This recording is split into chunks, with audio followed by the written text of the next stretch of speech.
Šitās nav nekādas rabarberu lapas. Tas ir āboliņš. Pasties. Reku mērogs arī, ja? Un šitais āboliņš ir no zālājuma maisījuma Vitalduet. Tas ir Bārenbruga zālājuma maisījums. Un viņai ir iekšā pārsvarā mīkslapa niedrauzene, mazliet airenes. Reku arī var redzēt kādu pārziedējusi aireni. Un te arī dažas labi pārziedējusi niedrauzene ir, ja? Bet te ir vairāk šķirņu arī āboliņi iekšā.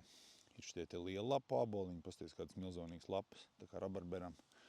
Un tad ir arī tādas vidēja izmēra lapas un arī sīkās rektur apakšā. Un tā ideja ir tāda, ka sajauc ne tikai dažādas sugas zālājus kopā, bet arī dažādu šķirņu āboliņus un dažādu šķirņu stieprzāles, lai viņas katra viena otrai palīdzētu, viena otru kompensētu, dažādos apstākļos garantētu saimniecībai labu ražu un augstu kvalitāti.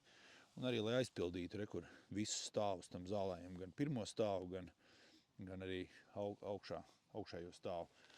Un pasties, te ir pļauts pirms apmēram 2 nedēļām. 50 centimetri. Jāpļauj otrais. 2 nedēļas, ne, bišķi vairāk. Gan arī 3, ja?